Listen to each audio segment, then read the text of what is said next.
বগুড়ায় নিম্নমানের সামগ্রী মিশিয়ে নকল মশলা তৈরির দায়ে একটি প্রতিষ্ঠানকে ৩ লাখ টাকা জরিমানা করেছে ভ্রাম্যমাণ আদালত। বেলা ১১টার দিকে সদর উপজেলার কৃষ্ণপুরে মেসার্স শাহিন ট্রেডার্স নামের ওই প্রতিষ্ঠানে অভিযান চালায় র্যাব ১২ এবং জেলা প্রশাসন।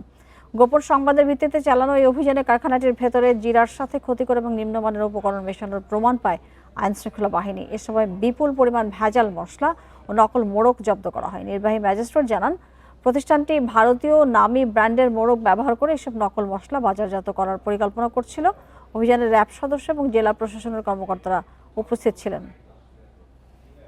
প্রমাণগুলো পাই সেগুলো তাদের সামনে আমরা জবাবদিহিতে নেই এবং তারা সব স্বীকার করে নেয়। স্বীকার করে নেওয়ার ফলে তাদেরকে ৩ লক্ষ টাকা অর্থদণ্ড করা হয় এবং তাদেরকে সতর্কতামূলকভাবে পরবর্তীতে কঠোর ব্যবস্থা নেওয়া হবে বলে সতর্ক করা হয়।